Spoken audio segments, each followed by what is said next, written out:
여러분 이 책은 여러분이 그거 하나만 알아도 여러분 인생에서 많은 것을 얻을 수 있고 많은 것을 바꿀 수 있는 것을 알려드릴 거예요. 어마어마한 부가가치. 오늘 여러분들께 소개해드릴 책은 아주 유익합니다. 인간관계의 핵심 오브 핵심을 말합니다.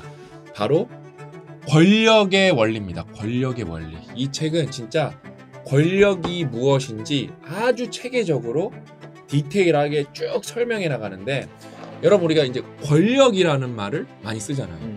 권력이 뭔데요? 그러니까 이게 진짜 권력에 대한 인문학적 책이에요. 동시에 사회과학적으로 분석한 게 많기 때문에 이런 게 이 시대의 인문학 책 아닌가? 그렇죠. 진짜로. 그냥 뇌피셜만으로 이야기를 풀어나가는 게 아니라 어떤 실험 결과들을 데이터를 바탕으로 권력이란 무엇이고, 권력은 어떻게 전개가 되고, 권력은 어떻게 유지가 되고, 권력을 여러분이 뒤집으려면 무엇을 해야 되고, 그 다음에 왜 약자가 권력이 유지되는데 기여를 하고. 권력의 정의를 하는데 너무 명쾌한데 비집고 들어갈 틈이 없을 정도로 완벽하게 정리를 해놓은 책이더라고요. 권력의 핵심은 무엇인가에 대해서 이 한문 단어로 설명하는데 미쳤는데? 그렇게 시작을 했어요. 그렇다면 이 능력을 결정짓는 요소는 무엇일까? 권력이요? 답은 매우 간단하다. 누군가에게 영향을 미치려면 상대방이 가치 있게 여기는 자원에 대한 접근 권한을 통제할 수 있어야 한다. 이러한 통제는 내가 누군가를 통제하든 혹은 누군가로부터 내가 통제를 받든 모든 상황에서 힘의 역학관계를 이해하는 열쇠가 된다. 오, 이거 씨 대단한데 내가 그랬어요 진짜. 내가 이렇게 열린 느낌? 가치 통제가 핵심이라는 거예요. 린든 존슨이 여러분 권력 관계를 이해했기 때문에 결국에는 상원 의원도 되고 대통령도 된 거거든요. 얼마나 인간관계를 제대로 이해했길래 전 세계에서 가장 강력한 국가의 수장이 됐겠어요. 그렇죠? 그럼 거기에 어떤 비밀이 있었냐? 상원 의원 재임 당시 각종 힘을 행사하는 존슨의 독특한 능력은 한 가지에 기인한다고 설명한다. 요컨대 존슨은 동료 의원들이 무엇을 가치 있게 여기는가를 파악하는 데 매우 뛰어났다. 그래서 이 정보를 최대한 효과적으로 활용해 동료 의원들이 가치를 두는 대상에 접근하는 것을 통제했다. 권력의 핵심 정의랑 딱 맞아떨어지죠? 실제로 1949년 처음 상원 의원으로 선출됐을 당시 존슨은 의례 그렇듯 동료 의원들을 유심히 관찰했다. 여러 의원이 무리지어 이야기할 때면 주로 말하는 쪽은 누구이며 듣는 쪽은 누구인지도 자세히 들여다봤다. 존슨은 하나도 놓치지 않고 그들의 대화를 주시했다. 존슨의 이 같은 능력은 상대방과 마주보며 1대1로 대화할 때 가장 크게 발휘됐다. 그는 사람의 마음을 읽어내는 신비한 능력을 갖고 있었는데 보통 상대방은 계속 말을 하도록 유도한 채 그 속에서 상대방이 간절히 원하는 것이 무엇인지를 알아낸다.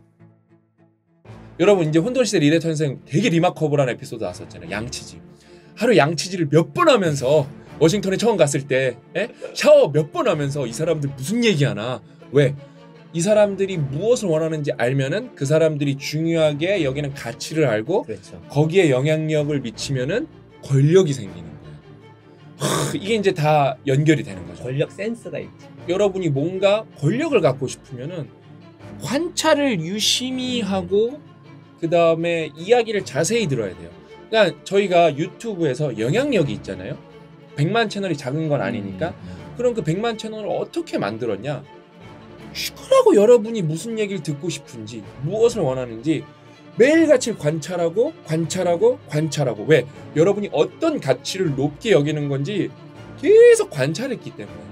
여러분 이 책은 여러분이 그거 하나만 알아도 솔직히 진짜 여러분 인생에서 많은 것을 얻을 수 있고 많은 것을 바꿀 수 있는 것을 알려드릴 거예요. 어마어마한 부가. 여러분 이제 권력을 그럼 이제 얻었으면은 유지를 해야 될 거 아니에요? 그러면 권력을 유지하는 핵심은 무엇일까요? 여러 가지가 있는데 그 중에 하나가 여기서 나오는 게 바로 이야기입니다. 역사적으로 권력의 최상부층의 우뚝 선 자들은 단순히 그 위치에 올랐다는 사실만을 선포하지 않는다. 그것에 옳은 것을 정당화하는 이야기를 수반한다.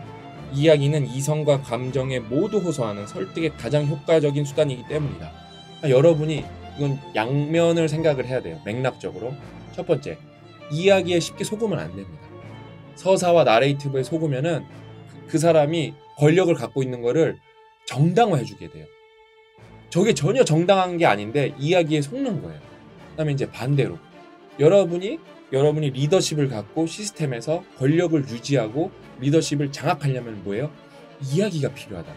견장 찬다고 완장 찬다고 무조건 여러분이 권력자가 되는 것도 아니고 대표적으로 여러분이 구체적으로 권력을 유지하고 또 권력을 깨부수려면 이야기에 대한 걸 잘 알아야 돼요. 되게 중요한 포인트입니다. 회사에서도 잘못된 권력이 진짜 판치고 막 이게 막 진짜 난무할 때 이걸 뒤집어 엎으려면 세 가지 요소가 맞아 떨어져야 되는데 그게 이제 선동, 혁신, 통합이라는 거예요. 대표적으로 이런 거 성공한 사례가 최근에 있었던 일본 불매운동인 것 같아요. 저는 일본 맥주, 일본 의류 다 타격 엄청 많이 받았거든요. 일본 사람들이 코뺑기를 꼈단 말이에요. 니네는 안 된다고. 다 골로 갈 뻔하고 철수한 회사도 있거든요. 진짜 그때는 생각보다 선동이 됐고 동기부여 사람들의 마음속에서 끌어오르는 게 일어났고 그러면서 사람들이 실제로 대안을 찾기 시작했어요. 오시면 옷, 맥주면 맥주를 딴 걸로 사서 먹기 시작하면서 혁신이 일어난 거예요. 그 다음에 사람들끼리도 이게 으쌰으쌰가 됐어요. 막 서로 막 격려하고 눈치도 주고 대통합이 일어났어. 국민 대통합. 그때 막 캐치프레이즈가 내가 독립운동은 못했지만 불매운동은 대통합이 일어났어요. 그런 상황을 봤을 때 선동, 혁신, 통합이 없으면은 하나라도 빠지면은 권력은 절대 전복되지 않는다. 근데 거기 재밌는 게 그거잖아요. 이게 권력이 가치에 대한 통제권인데 그러니까 대안이 있다는 얘기는 통제권이 약하다는 거잖아. 대안이 없던 제품들 게임 같은 경우는 불매운동이 안 됐습니다. 닌텐도 말고 대안이 없는 거야. 그 게임 뺏기 없는 거야. 맥주는 유럽 맥주도 있고 옷도 한국 옷도 있고 뭐 다른 나라 옷도 있는데 오락은 딱 그 게임밖에 없으니까 닌텐도가 주는 그 가치가 있거든요. 그냥 닌텐도가 권력자인 거예요. 게임에. 그게 전복이 절대 될 수가 없다니까요. 첫 번째 장이 힘의 근원이에요. 두 번째 장이 힘은 더러울 수 있다. 하지만 꼭 그럴 필요는 없다. 그러니까 여러분 이 권력을 정말 자세히 설명하는 책이에요. 3장은 사람은 어디에 가치를 두는가. 4장은 가치 있는 자원에 대한 접근 통제는 누가 하는가.